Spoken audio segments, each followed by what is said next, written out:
Hello, um, my name is Len Bear, and today is not an interview, but a conversation. A conversation with John Phillips, whom I met through Targeted Justice. Hi, John. Len. And we decided to keep it so just casual because we're both TIs. We don't have to convince each other in the reality of this technology. I thought we would just casually talk about what's on our minds, and we're going to call it John and Len Shooting Breeze about the future of humanity. How does that sound to you, John? That sounds great. Yep. That's so. What's on your mind? Oh, well, I have a lot of things. The big picture of what's happening, we're concerned about the targeting issue and the lawsuit that's underway. And that's happening in a context of much greater problems that are occurring in the world. And because no one really cares about our situation, the masses don't really want to get involved in that.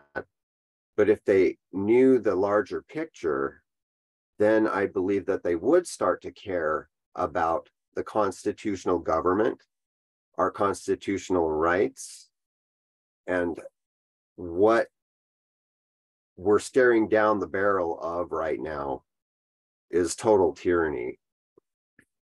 So I Tyranny. think about these things. Yeah, tyranny at the level that we couldn't even imagine. It is so mind-boggling. So people just don't want to hear unimaginably cruel and invasive, but we need to wake people up somehow. But uh, here's my um, understanding of the situation. So we as TIs have been given a front row seat to this amazingly powerful technology that intervenes with your brain, intervenes with your thoughts, makes you basically subjugated to this technology with AI sitting on top of it. Our brains are monitored and intervened with in real time. It's called brain cloud interface, which I mean, I read article about, but the articles about this subject uh, uh, stopped appearing in the public literature in 2019, and I think that's not a coincidence because this is probably when it became fully operational. What do you think, John? Yeah, I haven't read that much. I stopped doing research uh around 2021 because I was busy running, trying to find a place to be in a way to survive after being attacked by these people. Uh, I found that I could find the most potent information prior to 9/11. For Yeah. me, it was after the 9/11 attacks happened that the secrecy lid clamped down.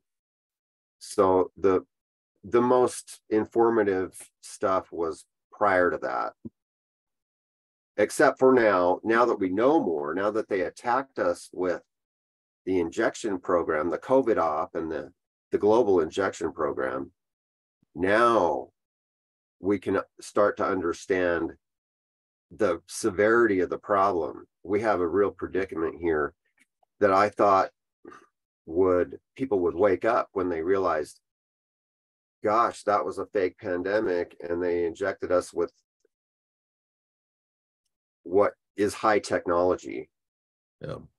And I thought, now people will wake up and realize there's a really serious problem. And that really hasn't happened yet. It doesn't seem like it seems like it.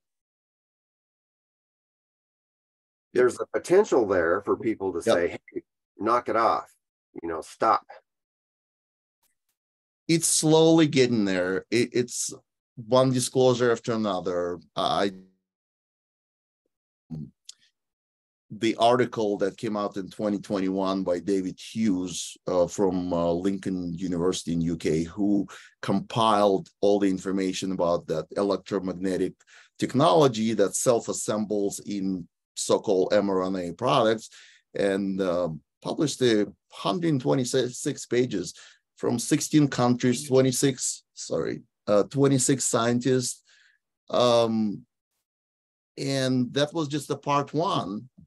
And I've been waiting for part two, and it hasn't come out yet. It's 2023. What is going on? Why we know the existence of these electromagnetic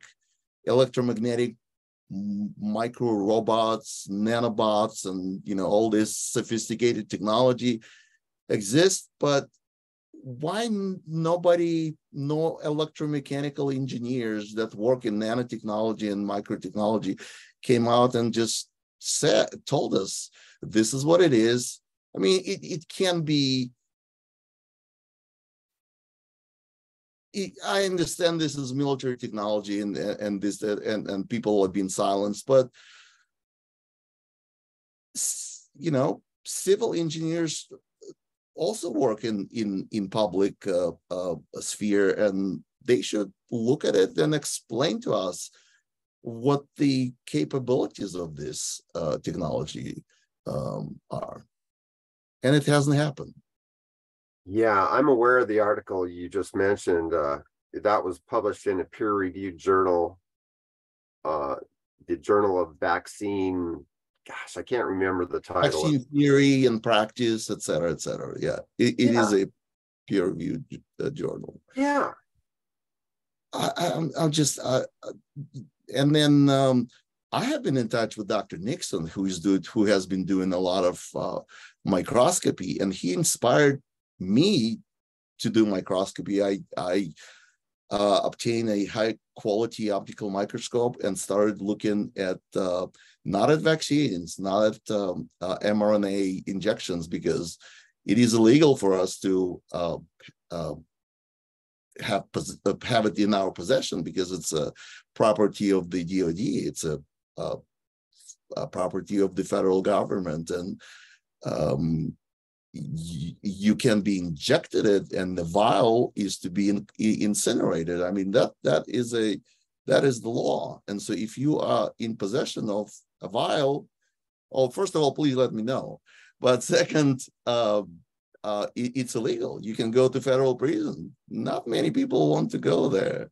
So I started looking at other things, things like dental anesthetics, and sure enough, I found existence of the same technology. What I've been doing differently, I started exposing these microscope slides to various electromagnetic frequencies, starting with 1, 2, 3, 4, 5, and I will disclose the results of my experiment, but I can tell you that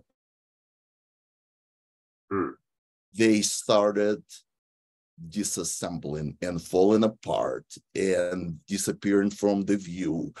And I'm in touch with Dr. Nixon. He's very interested in my findings. So I don't want to disclose too much, because I need to verify and run controls and repeat. The science is a discipline of patience, and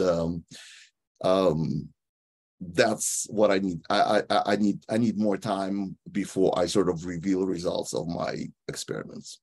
Do you have any experience with these electromagnetic devices? I know you've done a lot of research. I know that you actually wrote a book. I just found out for that in 2021, and I just ordered it on Amazon. I mean, this is why TIs need to talk to each other, because this is our first long form conversation, and I'm just finding out that you published a book in 2021. Remind me what the title is. It's a mouthful.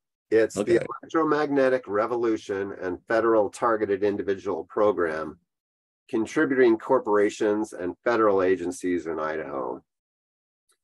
Can I share my screen real quick? Sure. Yeah. Do whatever you feel you want to share, please. Oh, the screen sharing function is disabled right now. Oh, yeah, because we restarted this multiple participants. Okay, there you go. Okay, now you can do it.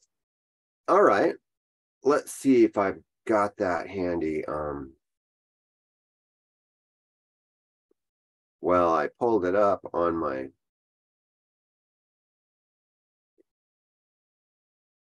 I'm not surprised that I'm having trouble with that. Yeah, looks like it's going to come up. Where the heck is it? Yeah, we see your browser right now. Well, I pulled up the book on Amazon and now it's not there. And I'm not surprised. I'll grab it real quick. Yeah, nothing surprising. Our electronic communication is constantly disrupted. So there it is. Can you see it? Okay. That's the electromagnetic revolution and federal target. I think I saw it different when I was ordering it. I think the cover looked slightly different. I did update the link to show that I have a physical book. This is the ebook. I don't know why the link is, but anyway, it is a good book. It's an APA format. That was the writing discipline that I knew, and so I used it. I like it. And it does have a pretty decent rating on Amazon. So that's the book. I'm gonna read it and I'm gonna share my feedback with you and with everybody. It's so good to see target individuals being proactive and not just sitting and commiserating. Although there's nothing wrong with commiserating. I mean, we have to get our support, but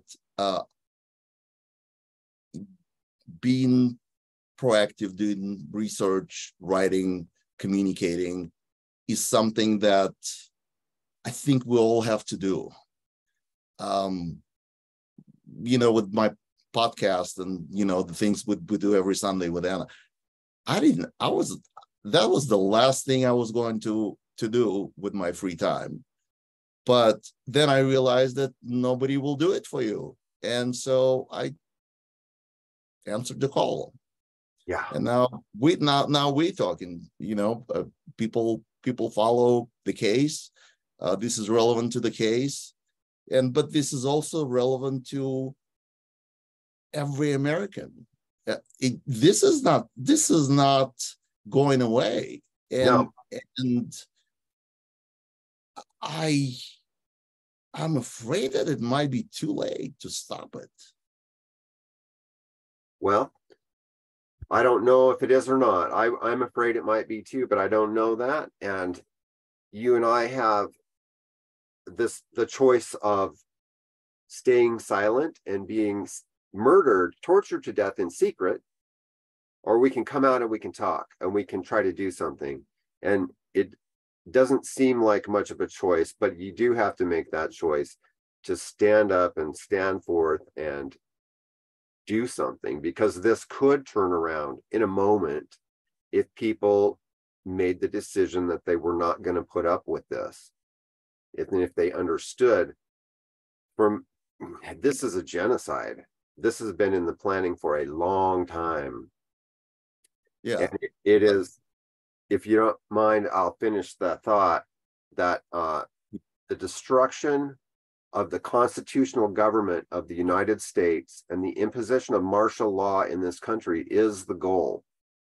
And it has been planned for decades, continuity of government planning.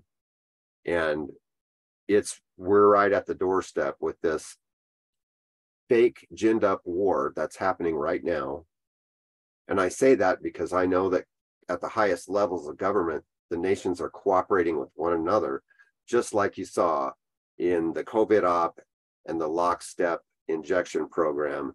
China, Russia, the United States, and all the other countries all cooperated together. And they're still cooperating together. Targeted people have known that for decades, because as they run from country to country and get attacked everywhere they go, that also indicates that the intelligence agencies are working with one another in cooperation, and they still are. And I don't believe that this war, I think it's all theater. That's my position on that. And the next false flag, who knows?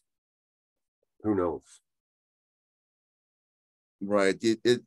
It's a cover-up of enormous proportions. And you would think that the more people and nations and agencies involved, there would be some leaks, some serious whistleblowers.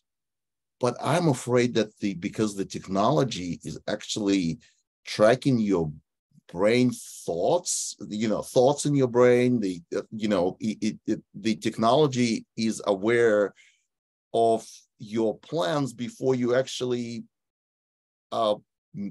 take any action. I'm afraid that this is how the whistleblowers and the leakers are being stopped, because the proportions of it are just enormous, So, like multiple countries. I'm repeating myself, but how do we make people care about it? How do we make them pay attention and wake up? I question it. I ask this question myself. I ask myself this question every day. And I just don't know how. How do we make it happen? How do we make people to care about their own future, the future of their children, the future of their loved ones? What's gonna make a difference? Maybe this lawsuit will make a difference. Maybe it's a multitude of things that will come together all at the same time, but something has to change in the psyche of our people. If people had a good understanding of how this situation came about, and if they felt like there was no mystery anymore about what's happening, who's doing it, how it happened, that could help people process the information and take effective action. Because when there's a mystery, there's something you don't know, it can be kind of paralyzing because you have that uncertainty. But once you're certain, once you know for sure and understand everything, so getting the word out and raising awareness it's the only thing I can think of. Mm. So I know that with this pandemic and the vaccination program, people really started to care when they decided to vaccinate children.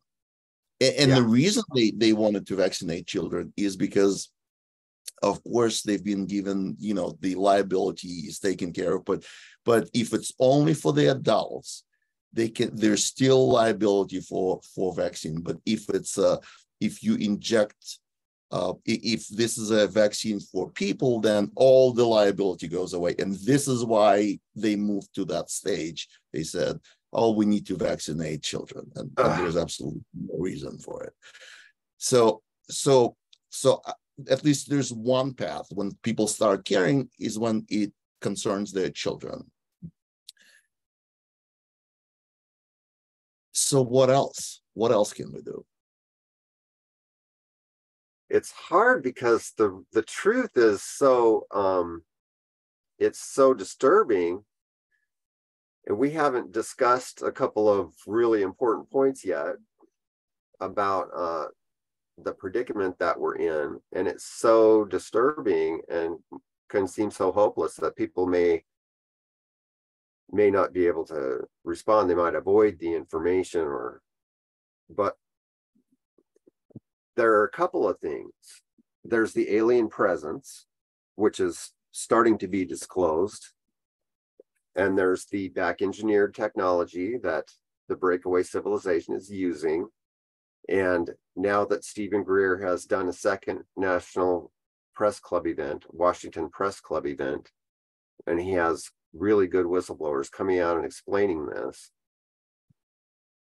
I hope that that part will become widely known, because there is a breakaway civilization and they have been back engineering alien technology for 80 years. They have technology that makes it so, it's so different from what we know and what we experience, that it's just a completely different civilization that exists in secure underground facilities and in space and in the sky. And people are unaware of this, and we've been trained and conditioned by the CIA to ridicule this and pretend that it doesn't matter and it's not true or whatever. And it's just CIA conditioning, and there may be some tendency in people to want to avoid that information, but it's coming out and it needs to come out. The whole picture needs to come clear to people. And that's one of the more important things that we have to acknowledge. I'll be honest with you, John. I don't care if they're aliens. What I care is that our government, our deep state, is using it against our fellow citizens and people all around the world. And the nature of this technology is undermining what it means to be a human being. Whatever you think about free will, whether it's if it's actually a real phenomenon, or if it's a the illusion of free will. It is a concept that our society, morals, jurisprudence is based on, and this undermines that. I mean, can you imagine what's going to happen to people if they realize that this technology can make choices for them, and they wouldn't even know that they're making these choices? This whole mind control that has been kind of poo-pooed by even very smart in public intellectuals, that they think that this is kind of mind control is when I order you to, step forward and jump off the roof. No, that's not mind control. What mind control is when I control all your sensory input in a predictable way. And because we are emotional animals, they control the emotional input. And that creates a predictable model that AI has been studying and decoding our thoughts, our emotions, and experimenting. And so when that happens, you make choices that might not be yours, that you've been conditioned to make, and you don't even know. That's the scary part to me. You familiar with this famous Liberty experiment when they showed that there's a 200 millisecond delay between some activity in the brain and your awareness that you want to make to push a button. It was a experiment. So then they say that based on that, there's really no free will. There's an illusion. There's activity in your brain that precedes your conscious awareness of that. Have you heard of it? Yes, I have heard of that. And I'm not as convinced by that argument, because even in the moment, a proximal decision to do something like raise my finger, there may be a little gap there. But as far as a long-term decision to do distal actions like we're doing right now to have this conversation, even though we're subject to the mind control technologies and being tortured as well, here we are. We made our minds up. We chose to do this, and that's free will in action. And Right. I don't think they have the power, at least not over some of us, to destroy our free will. Well, that's an interesting thought. I think that in order to do that, you have to be aware of your own values and morals and found moral foundations. So you need to, every TI should do it, and every person should do that. Sort of examine the content of your consciousness, and know thyself. So when this is forced upon you, then you don't make these decisions. But in that, so as far as this pushing button, just a simple act. So our brains work on a certain speed, right? So we have information travels throughout the brain at a certain speed, and there are 4 groups of speed, from the slowest, the delta, which is like 1 to 4 hertz. Then there's theta, there's beta and alpha. I think it's in that, and it's up to 40, 50 hertz, something like that. So the fastest is 50 hertz. So it's not fast enough. The AI works at a much faster speed. And because this technology travels at the speed of light, there's no longer a challenge to intervene at a certain time when that precedes your own decision. You kind of interrupt, and then there's a refractory period that for about 50 milliseconds, you going with what's been projected into you. Then you kind of correct it. But for those 50 milliseconds, you're just going to do whatever's been sent to your brain. So this is how sophisticated it is. And then in targeted individuals, because it's a torture-based program,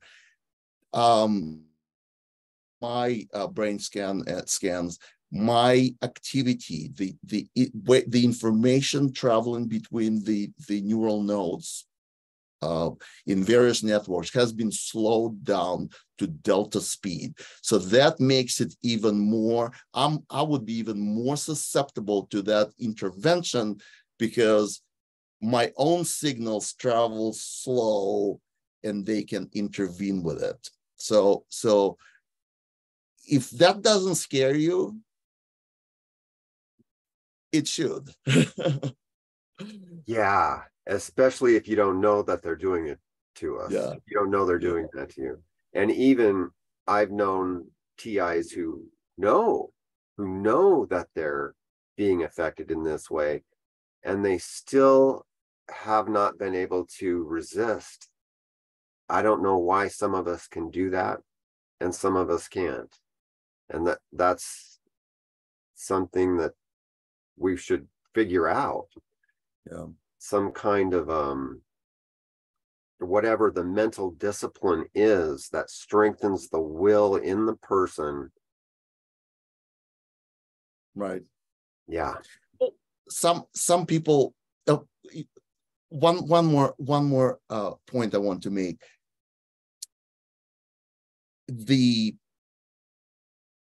What I noticed is there's not necessarily a movement that they insert, but a word. Sometimes I would catch myself saying a word that I didn't intend to, but I said it. And that has been actually documented in many celebrities and people doing like TV programs, and they would say something that they didn't intend to, and that might as well could be the one of the techniques that the remote monitoring intervention takes place. Like I don't want to go into Britney Spears, but there are other very demonstrative tapes that we've seen, and I can tell you it's also happening to me. So I think that insertion, that instantaneous interruption of your own train of thought is real. That's real.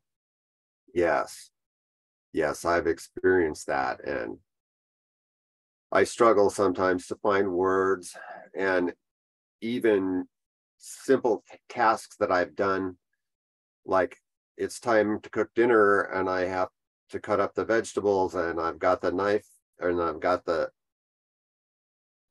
cutting board in my hand. I'm like, okay, what's next? What am I supposed to do now? And things like that happen, and I know that it's because I'm being interfered with and disrupted severely. It's awful. And at the same time, people would say, well, it also happens to everybody, but not when you're a TI, when you've been given, when this program is done to you overtly, that you know that they're doing it, and there's no substitute for it, and people just don't believe us, and at the same time, this progress in neurotechnology that Giordano in lectures about, it's all real. There are some other voices that this is a real technology and this is not sci-fi. People just don't put the two and two together. Right. Now that they've injected high technology into so many people, and can I share my screen for a second? Of course you can, John. There are no rules. There are no rules here. I'm not your I'm not your host today. I'm just another guy. Here is the Battelle Neurotech article, right off of Battelle's website. It's about their DARPA contract to make a brain-computer interface. This is a brain-computer interface concept for non-invasive clinical procedures and other military and national security applications.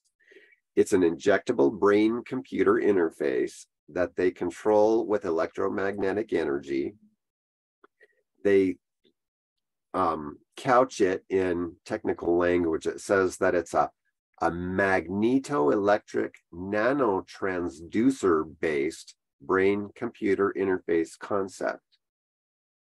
And a magnetoelectric nanotransducer, if you look into that, what is that? It's decorated graphene. It's graphene with nanoparticles of metal incorporated in it. So they've published this and they inject it into the person, and then they guide the stuff to a targeted location in the brain using a magnet, they say. And I'm saying, well, electromagnetic energy, magnetism. So when people start to understand there's a real bidirectional, let's see, I'll find it, the language here. Our current data suggests that we can non-surgically introduce this stuff into the brain for subsequent bidirectional neural interfacing. So they can read and write information into your brain if you've got this in your body. So if people knew that they had this injectable technology that was for the purpose of brain-computer interface and bidirectional reading and writing into your brain, if they had known that ahead of time, they might not have gotten injected with that stuff. And it helps. Right. It helps to know, yes, this is happening. These are the people who are doing this. This is a DARPA contract. And when Sasha Latipova came out and explained to everyone that Operation Warp Speed was a Department of Defense enterprise, and then Robert F. Kennedy Jr. came out and said that NASA was the ultimate top dog of the program, signals intelligence is ultimately in charge of Operation Warp Speed, and you start to put the pieces together, it helps. It helps to be able to understand this. So there's no mystery. Right. I've been thinking. I asked this question. James Martinez, the MK Ultra whistleblowers, is that what are the barriers to all this technology being operational? Technological challenges, operational challenges, and we went through some of them, and they already all been solved. What bothers me every time there's an article about brain-computer interface, they show some kind of helmet that you have to wear, and that's on purpose. They want people to think that remote neural monitoring and intervention can only be done if you wear something close to if you put your electrodes on on the surface of your head, and it's not true. There are experiments published that you can sense this. First they said, they did at 4 centimeters, then 80 centimeters, then 60 centimeters. And so at some point, so at 60 centimeters, which is like 0.6 of a meter. So if you can do it from a distance, you can measure these electromagnetic impulses from the surface of somebody's head, and then you can create a model of what's going on in the brain from these signals. Then it simply becomes an engineering problem. When you can put your sensors a meter away, then it's only a matter of creating sensors with the right sensitivity, so you can do it from a distance. But then there's whole internet of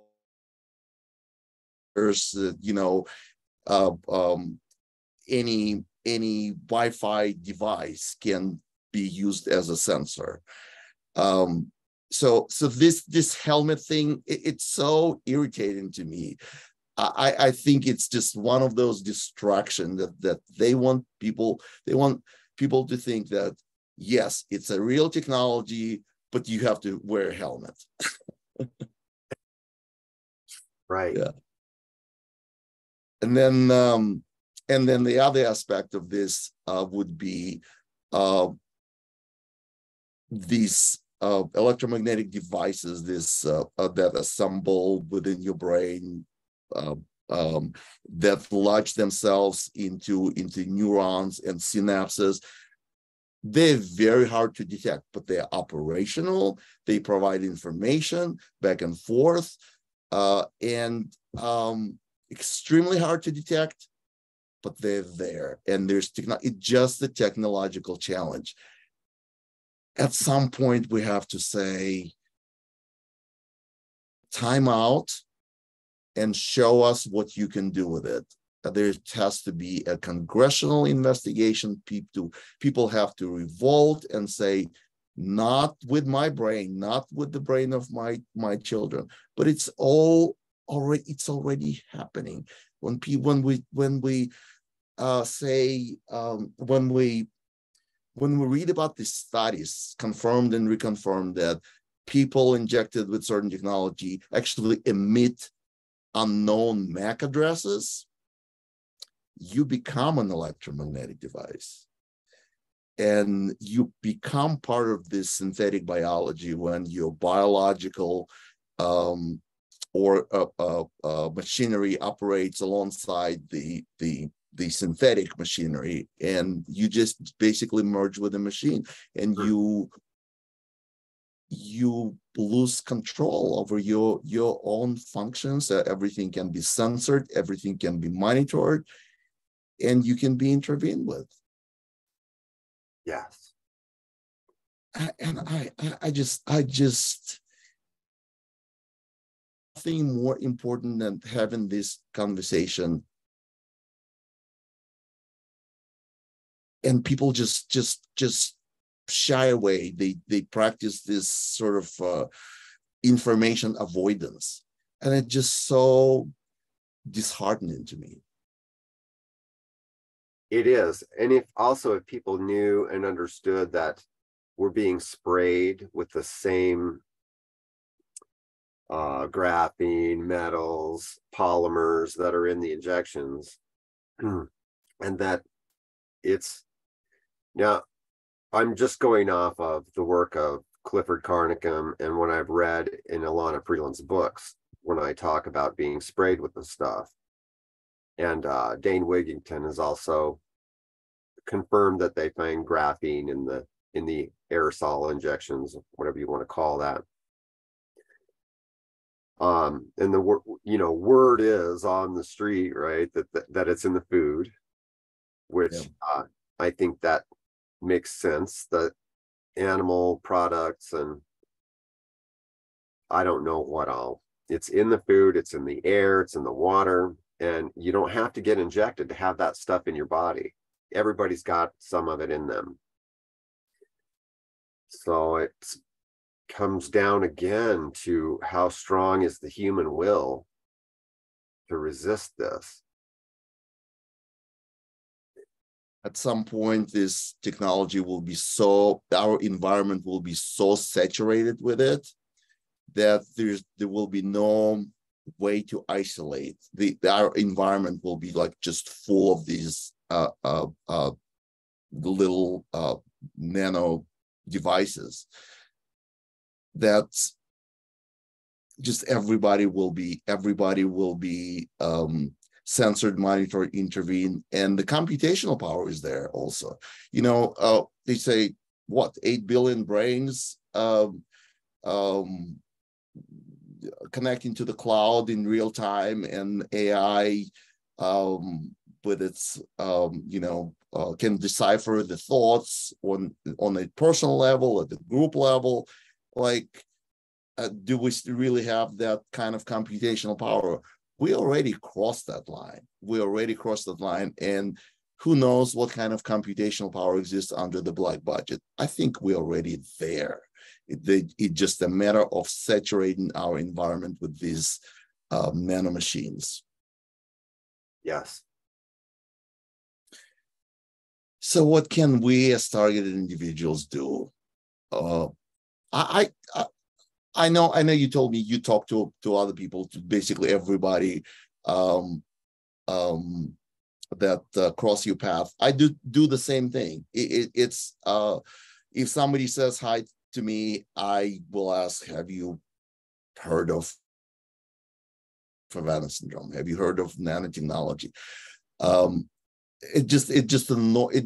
Because there is nothing more important to me, because it will define our future as species. That's basically it. We are changing ourselves with this technology that we think we can control, and it will inevitably get out of hands. I don't think people who implement this technology actually fully realize the possibilities that it will at some point get away from their control. Do you think it will happen or might happen?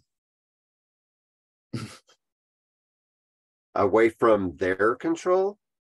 Yeah, like because AI is basically studying our brains, deciphering our thoughts, modeling our brains, modeling what would it take for people to make this decision versus that decision, what will affect their behavior, because we're so vulnerable, we're so our decisions are so based on emotion. Like we think we're reasonable species. We're not.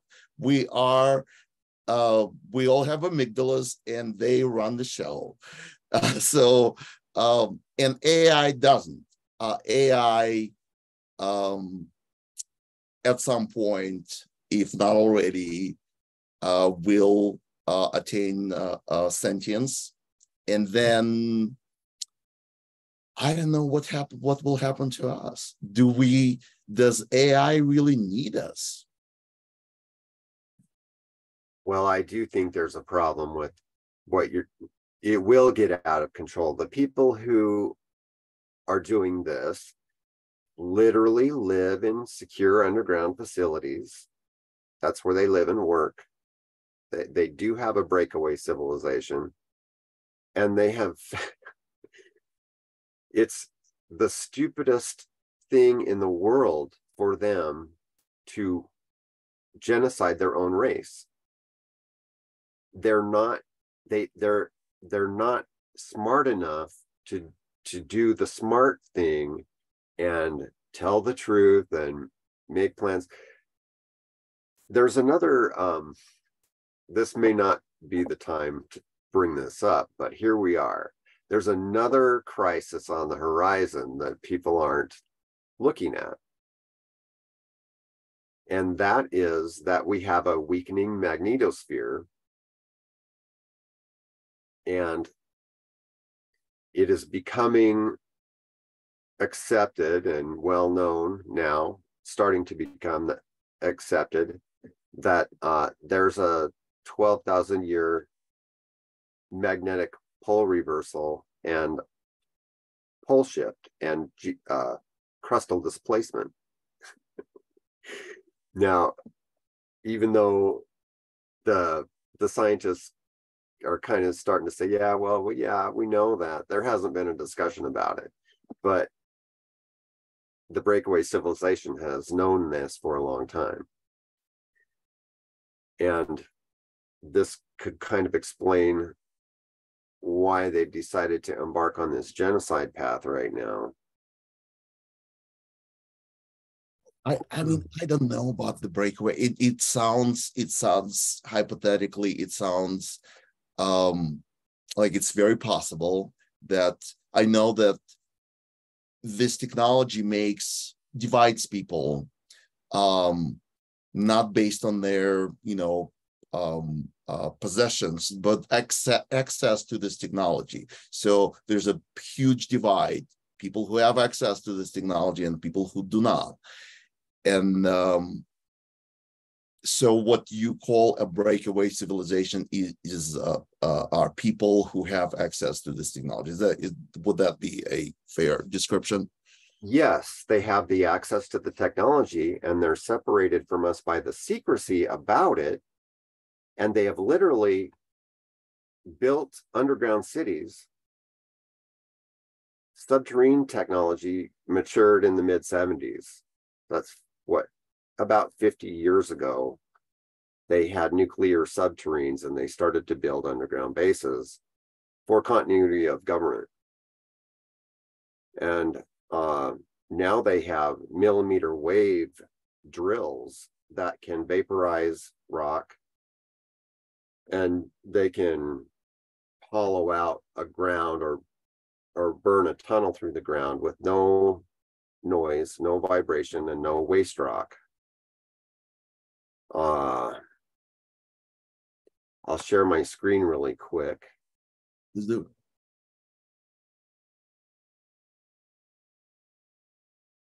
There's Cheney and Rumsfeld in the Ford administration, planning continuity of government. There they are. They've been at it for a long time. So the underground facilities, here's a picture of some millimeter wave drills that these 4 guys got together over the summer and scabbed together some equipment and built this drill that can melt and vaporize rock. And they only had a 10 kilowatt power source, and they were complaining that that wasn't enough power. But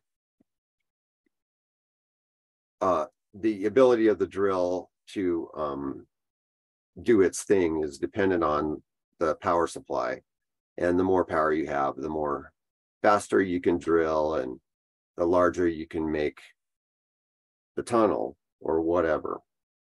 So they have this technology that's millimeter wave electromagnetic energy, just like a directed energy weapon, right? It's probably as close as we'll ever come to seeing one right now. And they've been busy surveying, building underground bases in large geological formations like basalt formations, or things that are geologically stable. And this is the situation. There's a huge infrastructure of secret underground facilities and secret technology and people who live in that world. And then there's those of us who live on the surface. I don't even know if they breathe the same air we do. Yeah, this is new information. This is next level information for me. I honestly, I don't know how to react to it, because I haven't looked into it. I'm listening. I am absorbing. I am hypothetically, it makes sense. Oh yeah, it's not hypothetical. It's what kind of evidence would you suggest to somebody who's skeptical about it? Well, there's not that much evidence. There are some patents for the subterranean technology that indicate that that was built. Those devices were built back in the mid-70s. There's the evidence of the millimeter wave drill that I just showed you. There's the work of Richard Sauter, who wrote a book, Secret Underground Bases and Tunnels, What is the Government Trying to Hide? There's an article from a Pulitzer Prize winning journalist about the underground bases that was published way back in the 90s, when he's complaining. It's in here somewhere. He's complaining about the underground base had some electrical problems. So, and all the money was being sunk into this this program, this continuity of government program.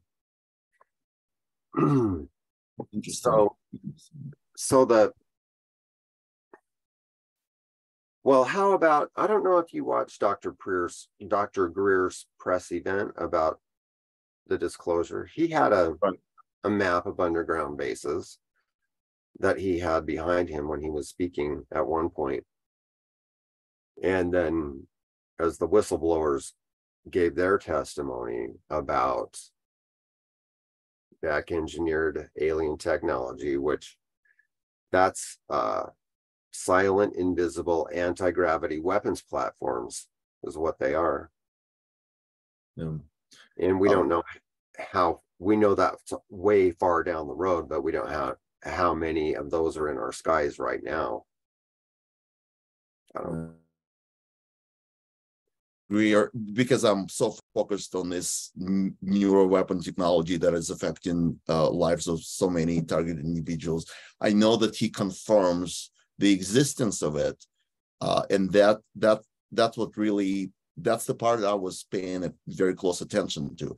And I thought, yes, yes, let's disclose the existence of it. And that's the part I was paying attention to. So I will look into the rest of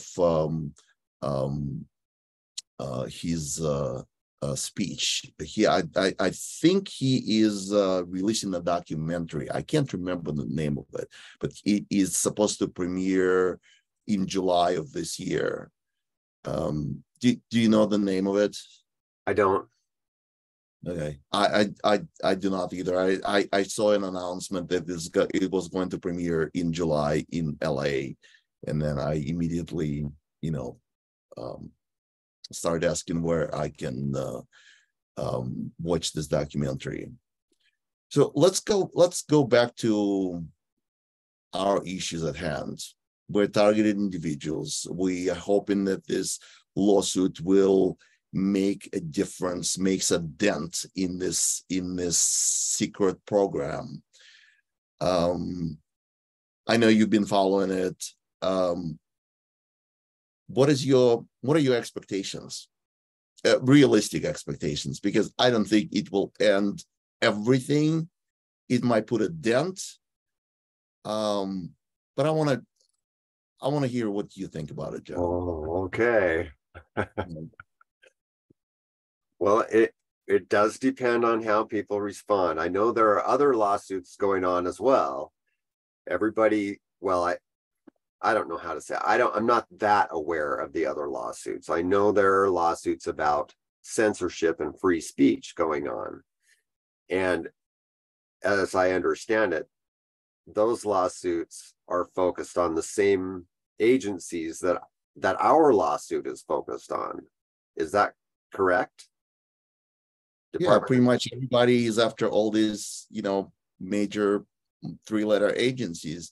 I thought you were referring to the international lawsuit, the ICATOR lawsuit, which I kind of I'm welcoming it with open hands, but I just don't see how it will affect us in the United States.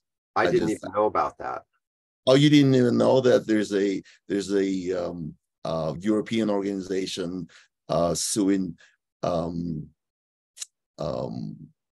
or preparing a lawsuit in Belgium, and the reason they're doing it in Belgium is because the jurisprudence is working slightly different. That there's a judge who can in Belgium, a judge can order an investigation, and it's a real investigation. It's not like a discovery process like we have in the United States. They assign investigators this process, so that's why it's being filed in Belgium. But once again, regardless of the outcome, I just don't know how something that is decided in Belgium will affect U.S. citizens. I am hopeful that we will actually have our day in court, and we will be allowed discovery, because this is where it's going to be where it's going to get really interesting. We have a challenge that most of the experts we would like to testify for our side, they all work for the government, and we're suing the government, right? So that will be a major challenge. But it shouldn't stop us from trying. And we will try in this court, we will try in the next Fifth Circuit Court, and we hopefully will try in the Supreme Court. Because the violation of our constitutional rights are just so egregious and so brazen.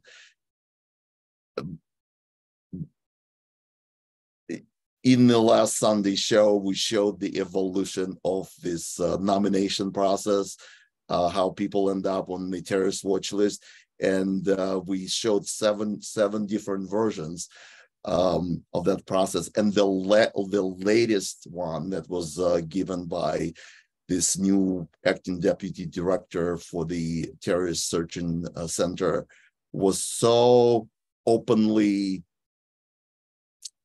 opposite of what the executive order that created that list.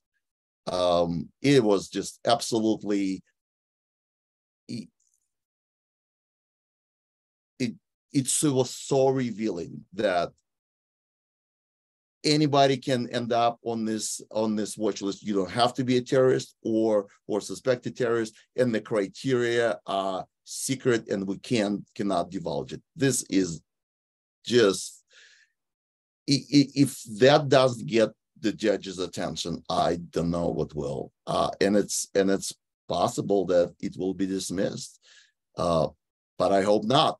I hope that the judge will take on the task of investigating it, and we'll get a jury, we'll get to discovery process, and we'll just blow all this entire program up and make it a front page conversation for everybody to see.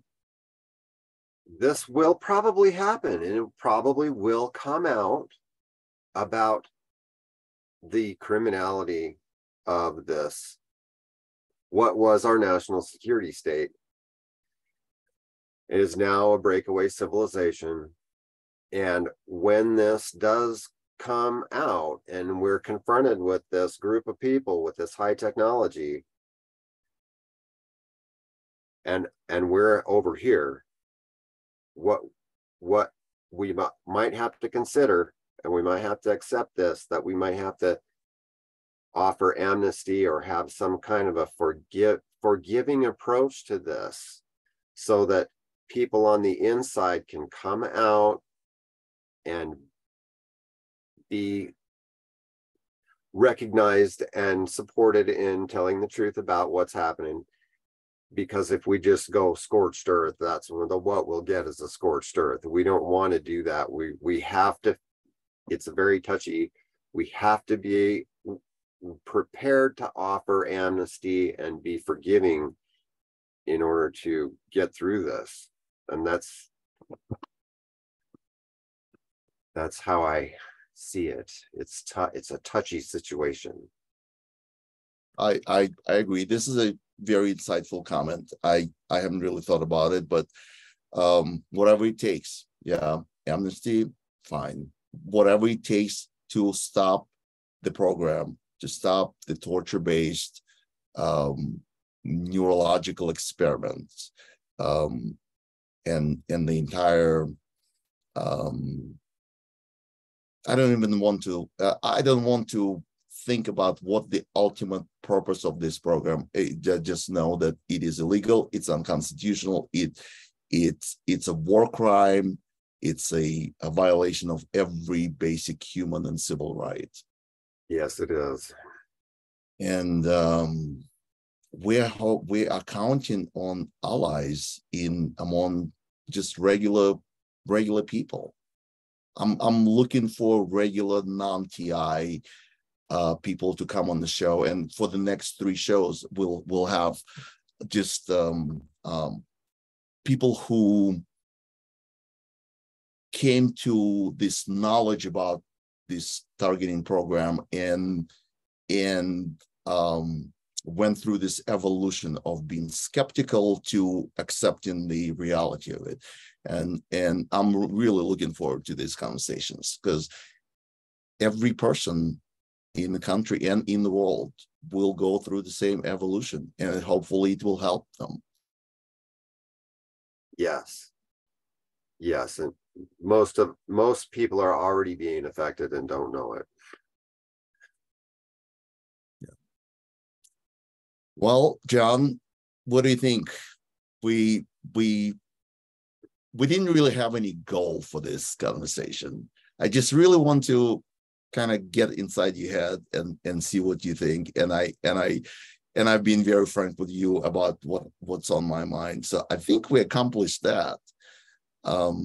Let's see what our viewers think about it. Sure. And maybe it will be a regular thing that we'll just get together and talk about what occupies our minds. Yeah, well, I enjoyed it. I enjoyed it too, John, and I'm looking forward to reading your book. Thank you. Thank you for coming on. I'm gonna publish it without editing. I don't think we make any boo-boos or get off the topic. I'm really curious what people think about our conversation. Me too. So thank you, John. We'll talk again soon. Okay. Bye. Bye. All right.